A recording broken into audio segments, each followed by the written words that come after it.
നല്ലത് ചെയ്താൽ നന്നാകും, നന്മകളെന്നും ഉണ്ടാകും. നല്ലത് ചെയ്താൽ നന്നാകും, നന്മകളെന്നും ഉണ്ടാകും. നൽവഴി എന്നും നടക്കേണം, നല്ലത് മാത്രം ചെയ്യണം. നൽവഴി എന്നും നടന്നിടാം, നല്ലൊരു പാഠം ചൊല്ലിടാം. Jesus kids, Jesus kids.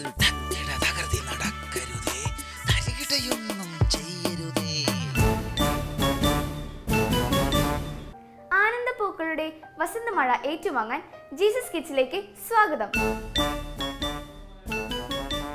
രസകരമായ അനുഭവങ്ങളിലൂടെ നമുക്ക് പുതിയ പാഠങ്ങൾ നൽകുന്ന കൂട്ടുകാരുടെ അടുത്തേക്ക് പോകാം. കാട്ടിലെ കൂട്ടുകാർ.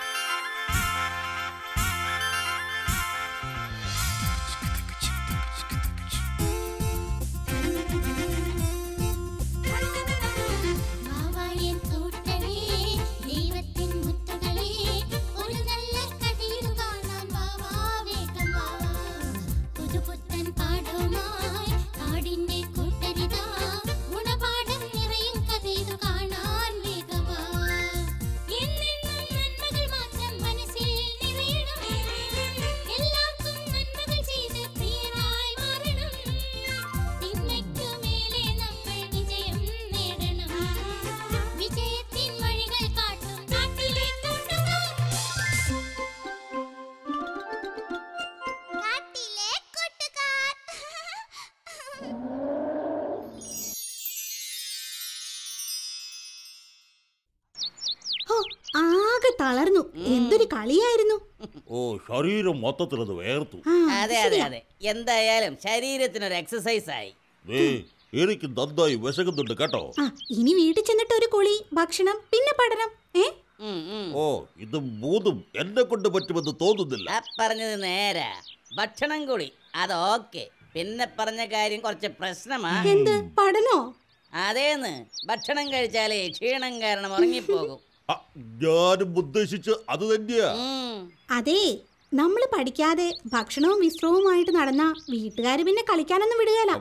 പറഞ്ഞത് ശരിയാ, പക്ഷെ ഭക്ഷണം കഴിച്ചാൽ ഭയങ്കര ക്ഷീണമായിരിക്കും. അത് അമിതമായി കഴിക്കുന്നത് കൊണ്ടാ. കേട്ടിട്ടില്ലേ, അധികമായാൽ അമൃതം വിഷം. നിങ്ങളെല്ലാരും കൂടി എവിടെ പോയത്? ഓ, ഇത് കണ്ടാൽ അറിയില്ലേ കളിക്കാനാ പോയതാണെന്ന്. നിങ്ങൾ ഈ കളി ഒന്ന് നിർത്തിയില്ലേ? ഞാനേ ഇന്റർനെറ്റ് കഫേയിലെ സമയം മുഴുവൻ ചെലവഴിക്കണത് മനസ്സിലാവുന്നുണ്ട്. അതിനൊക്കെ ഒരുപാട് പണം വേണ്ടേ? വേണം. പണം ഇല്ലാണ്ട് എന്തെങ്കിലും കാര്യം നടക്കൂ. നല്ല രസമായിരിക്കും ഇന്റർനെറ്റ് കഫേ. പിന്നല്ലാണ്ട് സമയം മുഴുവൻ അറിയില്ല. സെൻട്രലൈസ്ഡ് ഇരിപ്പല്ലേ, എന്താ ഒരു സുഖം. അയ്യോ, എനിക്ക് വീട്ടിൽ പോയിട്ട് ബൂസ്റ്റ് കഴിക്കുന്ന സമയായി. അവന്റെ ഒരു ഭാഗ്യം. അവന്റെ കഴുത്തിലെ മാല കണ്ടോ? ഒരു 5 പവനെങ്കിലും വരും അല്ലേ? കണ്ടിട്ട് കൊതിയാവുന്നു അതുപോലൊന്ന് ഇടാനായിട്ട്. അർഹിക്കുന്നതേ ആഗ്രഹിക്കാവൂ എന്നാ കപിലേ. പറഞ്ഞത് ശരിയാ. പിന്നെന്താ നമ്മൾ ആഗ്രഹിക്കുന്നത്? വേഗം പോയേക്കാം. ഓരോരുത്തർ സ്വർണ്ണമാല ഇട്ട് നടക്കുന്നതിന് നമ്മൾ അസഹ്യപ്പെട്ടിട്ട് ഒരു കാര്യമില്ല. ഈശ്വര, ഈ പണമൊക്കെ ഞാൻ എവിടെ നിന്നുണ്ടാക്കും? ഒരെത്തുമ്പടിയും കിട്ടുന്നില്ലല്ലോ. വിൽക്കാനാണെങ്കിൽ 1 സെന്റ് സ്ഥലം പോലുമില്ല. എന്ത് ചെയ്യാനാ? എന്താ ഒറ്റയ്ക്കിരുന്നൊരു ആലോചന? അത് പിന്നെ സാറേ, ആകെ പ്രശ്നത്തിലാ. ഗംഭീറിന്റെ അമ്മയ്ക്കൊരു ഓപ്പറേഷൻ വേണം. എന്റെ കയ്യിലാണെങ്കിൽ ഒരു നയാ പൈസ ഇല്ലെന്നേ. ഓഹോ, അതൊരു പ്രശ്നമാണല്ലോ. അതെ സാറേ, കഴിഞ്ഞ മാസം ചെയ്യാൻ പറഞ്ഞ ഓപ്പറേഷനാ. പണമില്ലാത്തത് കൊണ്ട് ചെയ്തില്ല. സാറിന്റെ കയ്യിൽ? എന്റെ കയ്യിൽ ഇപ്പോൾ ഒന്നും നീക്കിയിരിപ്പില്ല. വീട് പണി കഴിഞ്ഞ് ഇപ്പൊ ആകെ കടത്തില. ഏതായാലും ചേട്ടൻ വിഷമിക്കാതെ, പണം വരുമെന്നേ. ഒരു വിശ്വാസത്തിലാ സാറേ ഞാനും. ദൈവം എന്തെങ്കിലും ഒരു വഴി കാണിച്ചു തരാതിരിക്കും. തീർച്ചയായും ദൈവഭക്തിയും നിത്യജപവും ഉള്ളവരെ ഈശ്വരൻ കൈവിടുകയില്ല. സാറേ, ഞാൻ എല്ലാം ഈശ്വരനിൽ സമർപ്പിച്ചിരിക്കുക. ഒരു ഐഡിയ ഉണ്ട്.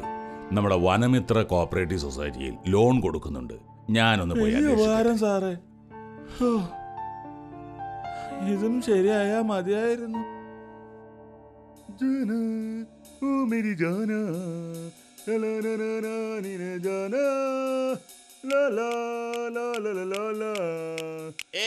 ഗംഭീർ എവിടുന്നാ വരുന്നത്? കഫേല് പോയതാ ഒന്ന് ടൈം പാസിന് വേണ്ടിട്ട്. ഓക്കെ ഞാനും നെറ്റിൽ കളിച്ചുകൊണ്ട് സമയം കളയാറ്. അപ്പൊ നമുക്കൊരു കമ്പ്യൂട്ടർ കഫേ തുടങ്ങിയാലോ? അയ്യോ, അതിനൊക്കെ ഒരുപാട് പണം വേണ്ടി. ഓ അത് ശരിയാണ് കേട്ടാ. സ്വന്തം ഒരു കഫേ ഉണ്ടെങ്കിൽ പണം കൊടുക്കാതെ സമയം കളയാം, പണം സമ്പാദിക്കുകയും ചെയ്യാം. Very good idea. അപ്പൊ ഗംഭീർ അത് ആലോചിക്കുക. അല്പം നിർത്തിയിട്ട് ഞാൻ പോട്ടെ. ബൈ. എന്തെങ്കിലും ചാൻസ് ഉണ്ടെങ്കിൽ നമുക്ക് കമ്പ്യൂട്ടർ കഫേ തുടങ്ങണം. Okay, I will try it. Bye, see you again. ജാനാ ഓ മേരി ജാനാ ലാ ലാ ലാ ലാ ലാ ലാ ലാ ജാനാ ആരാരാരിരാരാ. പൊന്നു മോനെ, ഒന്ന് പറയുന്നത് കേൾക്ക്. പറ്റില്ല മോനെ, പപ്പയ്ക്ക് വേറെ വഴിയില്ലാത്തോണ്ടല്ലേ. അതെ, പരീക്ഷയ്ക്ക് നല്ല മാർക്ക് വാങ്ങി പാസ്സായപ്പോ വാങ്ങി തന്ന മാലല്ലേ ഇത്. വിൽക്കാനായിട്ട് ഞാൻ സമ്മതിക്കില്ല. മോനെ, അമ്മയുടെ അസുഖം ഭേദമാകണ്ടേ. പപ്പയ്ക്കാണെങ്കിൽ പണം എവിടെ നിന്ന് കിട്ടുന്നില്ല ടെൻഷൻ. അതൊന്നും എനിക്ക് അറിയണമെന്ന് പറഞ്ഞില്ലേ മോനെ. ഈ മാല തൽക്കാലം വിക്ക്. പപ്പ പിന്നെ മോന് ഇതിലും വലിയൊരു മാല വാങ്ങി തരാം. അങ്ങനൊന്നും വേണ്ട, എനിക്ക് ഈ മാല തന്നെ മതി. ഇത് ഞാൻ ആർക്കും കൊടുക്കില്ല. എത്ര നാളെ ആശിച്ചിട്ട് കിട്ടിയ മാലയാണെന്ന് എനിക്കിത്. മോനെ, പപ്പ പിന്നെ എന്ത് ചെയ്യാനാ? എന്തെങ്കിലും ചെയ്തോ, എനിക്കൊന്നും അറിയണ്ട. അല്ല പിന്നെ ദൈവമേ. അല്ല, ഇവിടെ ഗംഭീറിന്റെ വീട്ടിൽ ആളുണ്ടാവുമല്ലോ അല്ലേ? ഉണ്ടാവും. അടുത്ത ദിവസമാ ആശുപത്രിയിൽ പോണ്ടത്. പാവം, ഇനി എത്ര നാൾ ആശുപത്രിയിൽ നിൽക്കേണ്ടി വരുമോ ആവോ. ശരിയാ. അല്ല മക്കളിത് എവിടേക്കാ? അല്ല, ഇതാര്? ഞങ്ങൾ അങ്ങോട്ടേക്ക് വരാനിരിക്കുവായിരുന്നു. വീട്ടിലേക്കോ? എന്തിനാ? വമ്പൻ സാറ് കുറച്ച് പണം വീട്ടിൽ തരാൻ ഞങ്ങളെ ഏൽപ്പിച്ചിട്ടുണ്ട്. ആണോ? എന്നിട്ട് സാറെവിടെ? സാറെന്തോ ആവശ്യത്തിന് പുറത്തു പോയിരിക്കുവാ, അതുകൊണ്ടാ. സാർ ഈ പണം എവിടുന്ന ഏർപ്പാടാക്കിയതാവോ? ഇത് വസന്തം ക്ലബിന്റെ വാർഷികം നടത്താൻ സാറിന്റെ കയ്യിൽ ഇരുന്നിരുന്ന പണമാ. എന്ന് പറഞ്ഞാ നിങ്ങളുടെയൊക്കെ പണം തന്നെയല്ലേ? അതെ, ദാ ഇത് കൈ പിടിച്ചോളൂ. എന്നാ ഞങ്ങള് പോയിക്കോട്ടെ. ശരി, എന്നാ വലിയ ഉപകാരം മക്കളെ. നാളെ തന്നെ ആശുപത്രി പോവാലോ. എന്നാ ശരി. എന്നാ ചെല്ലട്ടെ. എത്ര നല്ല മക്കളാ. എന്റെ ഈശ്വര, എന്റെ ജീവിതത്തിൽ അങ്ങയുടെ ഇടപെടൽ ഞാൻ പ്രതീക്ഷിച്ചില്ല. നന്ദി ഈശോയെ. ഞാൻ പറയുന്നത് ശ്രദ്ധിച്ച് കേൾക്കണം. സംഗതി ഗംഭീര കഫേയാ. ഫുൾ AC, 5 കമ്പ്യൂട്ടർ, നെറ്റ് ആകെയുണ്ട്. മൊത്തം ടോട്ടൽ അടിപൊളി. സംഗതി ഒക്കെ ശരി തന്നെയാ, പക്ഷെ പണം അതല്ല പ്രശ്നം. പണമാണ് പ്രശ്നം. പണത്തിന് വേണ്ടിയാണല്ലോ എല്ലാം. മനസ്സിലായില്ല? അതല്ല, പണമാണല്ലോ ആവശ്യം. അതാണല്ലോ പണം. അതിനാണല്ലോ പണം. അതല്ലേ പണത്തിന്റെ ഗുണം. എനിക്കൊന്നും മനസ്സിലാവണില്ലെന്ന്. പിന്നല്ലാണ്ട് നീ പണല്ലേ തൂങ്ങിക്കെടുക്കണത്. ഇതോ തൂങ്ങിക്കെടുക്ക്? എവിടെ? കഴുത്തിൽ, ഗംഭീറിന്റെ കഴുത്തിൽ. ഈ മാലയാണോ ഉദ്ദേശിച്ചത്? പിന്നെ അല്ലാതെ. ഒരു കമ്പ്യൂട്ടർ കഫേ വാങ്ങാനുള്ള പണമൊക്കെ ഇതുകൊണ്ട് പറ്റും. അയ്യോ, ഇത് തരാൻ പറ്റില്ല. ഇത് വീട്ടിൽ പപ്പ ചോദിച്ചിട്ട് പോലും ഞാൻ കൊടുത്തിട്ടില്ല. പിന്നെ പണം എങ്ങനെ ഉണ്ടാക്കും? കഫേ എങ്ങനെ സ്വന്തമാക്കും? അത് ശരിയാണല്ലോ. ഇതുപോലെ ഒരു ഡ്യൂപ്ലിക്കേറ്റ് മാല ഞാൻ സംഘടിപ്പിച്ചു തരാം, വീട്ടിലറിയാതിരിക്കാനും.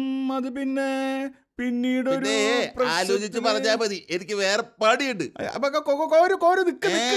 ആലോചിക്കാനൊന്നും നേരില്ലല്ലോ. കഫേ സ്വന്താക്കണം. അതിലൂടെ കിട്ടുന്ന ലാഭം കൊണ്ട് മാല പുതിയതൊന്നും വാങ്ങാൻ വഴിക്ക് വാ, ബുദ്ധി പ്രയോഗിക്ക്. 1 മാസം കൊണ്ട് നമുക്ക് മാല ഒരെണ്ണം പുതിയത് വാങ്ങാമെന്നേ. ഉറപ്പാണല്ലോ? പിന്നല്ലാണ്ട്. അത്ര ബെനിഫിറ്റ് കഫേ വഴി ലഭിക്കുക. ഇതാ പിടിച്ചോളൂ. ഇതെല്ലാം ഫോണിലൂടെ. അതെന്താ? അതാണ് സേഫ്. ഓക്കെ കോരുവിന്റെ നമ്പർ എഴുതിക്കോളൂ. 9484343292. അപ്പോ ഓക്കെ ആണല്ലോ. ബൈ.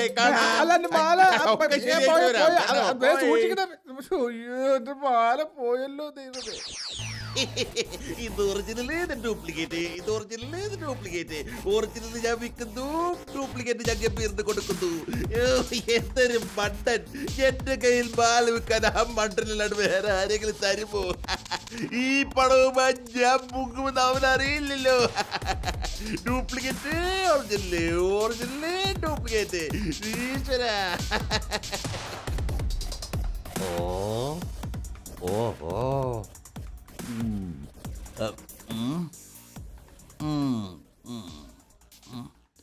അല്ല ഇത് 24 ക്യാരറ്റ് തന്നെ ഉണ്ടല്ലോ. പിന്നെ പിന്നെ വേണമെങ്കിൽ മാറ്റൊരിച്ച് നോക്കിക്കോളൂ. നോക്കും പിന്നെ അല്ലാണ്ട് ഒരച്ചോടുത്തിട്ട് എന്താ നോക്കാത്തെ? അല്ല ഈ മാല എവിടുന്നാ?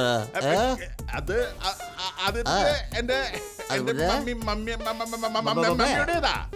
ഓഹോ അങ്ങനെയാണല്ലേ. ആയിക്കോട്ടെ.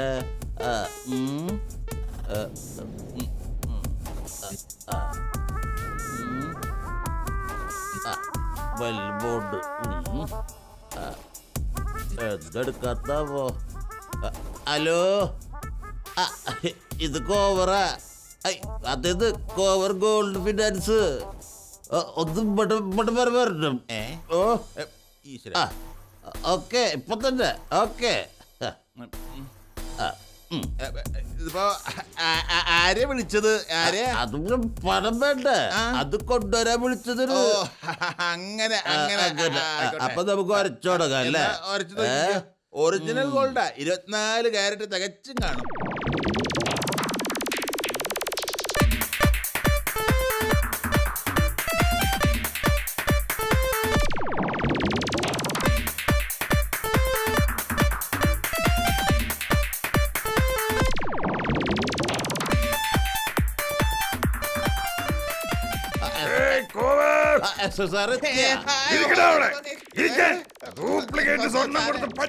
അയ്യോ സാറേ, ഡ്യൂപ്ലിക്കേറ്റോ?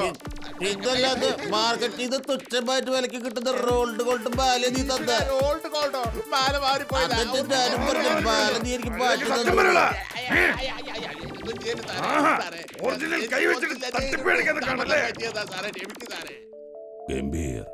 ഗംഭീറിന്റെ അമ്മയുടെ ഓപ്പറേഷനൊക്കെ കഴിഞ്ഞ് അമ്മയ്ക്ക് സുഖമായതിൽ സന്തോഷമായില്ലേ? ഉണ്ട് സാറേ, പക്ഷേ എന്റെ തെറ്റിനുള്ള പരിഹാരം എന്താണെന്ന് എനിക്ക് അറിയില്ല സാറേ. പോലെ നിന്റെ സർട്ടമാല തിരിച്ചു കിട്ടിയില്ലേ? അതെ, ദൈവത്തിന്റെ ഇടപെടലും മൂലാണിത് മനസ്സിലാക്കിക്കോളൂട്ടാ. പിടിച്ചോ. ഒറിജിനൽ മാലയ്ക്ക് പകരം ഈ കോവറേട്ടന് ഡ്യൂപ്ലിക്കേറ്റ് മാല കോരു കൊടുത്തതും പിടിക്കപ്പെട്ടതും ഒക്കെ ദൈവാനുഗ്രഹമാ.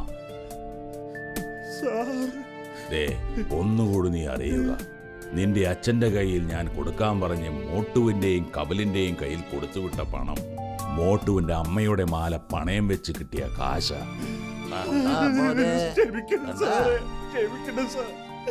എല്ലാം എന്റെ അഹങ്കാരവും അത്യാഗ്രഹവുമാ. ഇനി ഒരിക്കലും അങ്ങനെ ഉണ്ടാവില്ല. മോനെ, താൽക്കാലികമായിട്ട് കിട്ടുന്ന സുഖങ്ങളിൽ നിന്ന് ശ്രദ്ധ മാറ്റി മറ്റുള്ളവരെ സഹായിക്കുമ്പോൾ കിട്ടുന്ന സ്വർഗീയാനന്ദത്തിന് വിലമതിക്കാനാവില്ല. ദൈവഹിതമനുസരിച്ച് ദൈവത്തിൽ അഭയം തേടുക. അവർക്കെന്നും ഉയർച്ചയും സമാധാനവും ഉണ്ടാകും. നർമ്മഭൂമിയിൽ നിന്നും ഇനി നമ്മൾ എത്തിച്ചേരുന്നത് കുഞ്ഞു വർത്തമാനങ്ങളുമായി വരുന്ന ടിങ്കുവിന്റെ ലോകത്തേക്ക്. Tinku Tinku little star.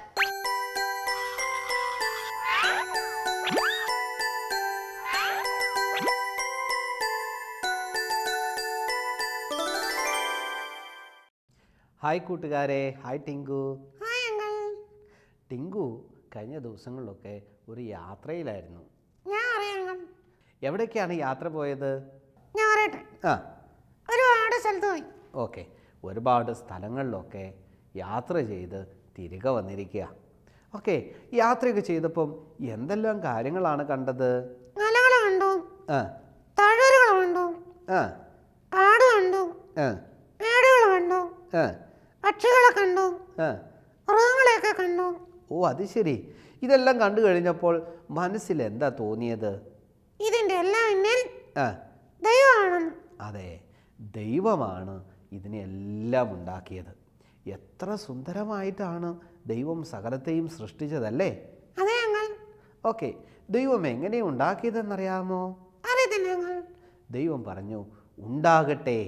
ഉണ്ടാകട്ടെ എന്ന് പറഞ്ഞപ്പോൾ ഈ ഭൂമിയിലെ സകല ചരാചരങ്ങളും ടിങ്കു യാത്ര ചെയ്തപ്പോൾ കണ്ട സകലവും ഉണ്ടായി. എന്നാൽ മനുഷ്യൻ മാത്രം ഉണ്ടായില്ല. മനുഷ്യനെ എങ്ങനെയാണ് ഉണ്ടാക്കിയത്? മനുഷ്യനെ ദൈവം തൻ്റെ സാദൃശ്യത്തിലും സ്വരൂപത്തിലുമാണ് ഉണ്ടാക്കിയത്. അതാണ് മനുഷ്യന് വ്യത്യസ്തതല്ലേ? അതെ, മറ്റു മൃഗങ്ങളിൽ നിന്നും മറ്റുള്ളതിൽ നിന്നും മനുഷ്യൻ വ്യത്യസ്തനായിരിക്കുവാൻ കാരണം ദൈവത്തിൻ്റെ സാദൃശ്യത്തിലും സ്വരൂപത്തിലും മനുഷ്യനെ ഉണ്ടാക്കിയതുകൊണ്ടാണ്. ഈ മനുഷ്യനെ ദൈവം ഉണ്ടാക്കിയത് ഈ ഭൂമിയെ അടക്കി വാഴുവാൻ വേണ്ടിയിട്ടാണ്. പക്ഷേ ഉണ്ടല്ലോ ടിങ്കു, ഈ മനുഷ്യൻ ദൈവത്തിന് ഇഷ്ടമില്ലാത്ത കാര്യങ്ങൾ ചെയ്തു. മനുഷ്യനെ ഏറ്റവും നല്ല സ്ഥലത്താണ് ദൈവം കൊണ്ടുവന്ന് നിർത്തിയത്. ഈ മനുഷ്യൻ ദൈവത്തിന് ഇഷ്ടമില്ലാത്ത കാര്യം, ദൈവം പറഞ്ഞ കാര്യത്തെ അനുസരിക്കാതെ തെറ്റ് ചെയ്തു. ദൈവം എന്താ ചെയ്തതെന്നറിയാമോ?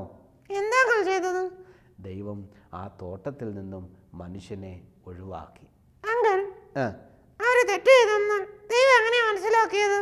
കാരണം ദൈവം സർവജ്ഞാനിയായ ദൈവമാണ്.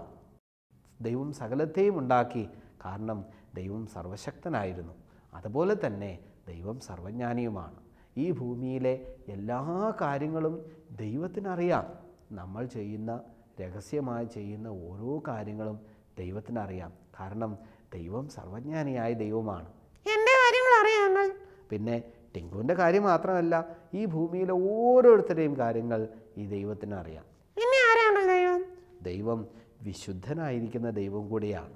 മാത്രവുമല്ല, ദൈവം സ്നേഹവാനായിരിക്കുന്ന ദൈവമാണ്. ദൈവത്തിൻ്റെ സ്നേഹത്തിൻ്റെ പ്രത്യേകത, നിത്യസ്നേഹം കൊണ്ടാണ് ദൈവം നമ്മളെല്ലാം സ്നേഹിച്ചിരിക്കുന്നത്. നിത്യസ്നേഹം എന്ന് പറഞ്ഞാൽ ഒരിക്കലും തീരാത്ത സ്നേഹം. ആദമും ഹവ്വയും പാപം ചെയ്തു. ദൈവത്തിന് ഇഷ്ടമില്ലാത്ത കാര്യമാണ് ചെയ്തത്. എന്നാലും ദൈവം അവരോട് ക്ഷമിച്ചു. അവരുടെ നഗ്നത മറയ്ക്കുവാനായിട്ട് ദൈവം ഒരു ഉടുപ്പുണ്ടാക്കി കൊടുത്തു. പിന്നീട് ദൈവത്തിൻ്റെ സൃഷ്ടിയായ മനുഷ്യൻ ദൈവത്തിങ്കിലേക്ക് തിരിച്ചു വരുവാൻ തൻ്റെ സ്നേഹത്തെ താൻ പ്രദർശിപ്പിച്ചു. തൻ്റെ ഏകജാതനായിരിക്കുന്ന പുത്രനെ, കർത്താവായ യേശുക്രിസ്തു, ഈ ഭൂമിയിലേക്ക് കടന്നു വന്ന് മനുഷ്യൻ്റെ പാപത്തിനു വേണ്ടി മരിച്ച് അടക്കപ്പെട്ട് ഉയർത്തെഴുന്നേറ്റു. തൻ്റെ സ്നേഹം കാൽവറിയിൽ താൻ പ്രകടിപ്പിച്ചു. അതെ, എത്രയോ ശ്രേഷ്ഠമായ സ്നേഹമാണ് ദൈവത്തിന് മനുഷ്യനോടുള്ളത്. തീർച്ചയായിട്ടും ഈ ദൈവത്തിൻ്റെ മക്കളായി തീരുവാൻ നമുക്കിടയായി തീർന്നത് എത്ര ഭാഗ്യമാണല്ലേ?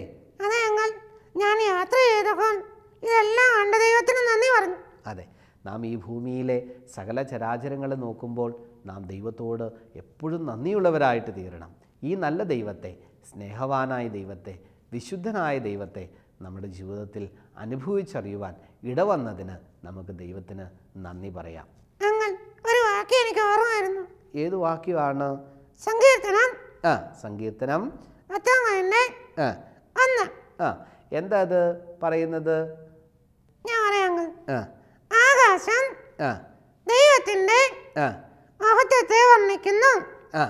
ആകാശവിധാനം അവന്റെ കൈവേലയെ പ്രസിദ്ധമാക്കുന്നു.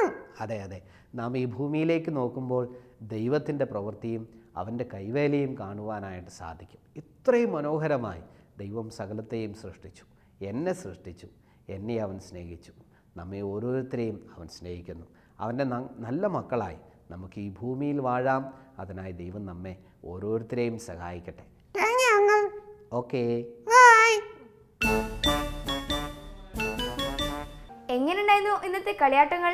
നിങ്ങളുടെ അഭിപ്രായങ്ങൾക്കായി ഞങ്ങൾ കാത്തിരിക്കുന്നു. കത്തുകൾ അയക്കേണ്ട വിലാസം: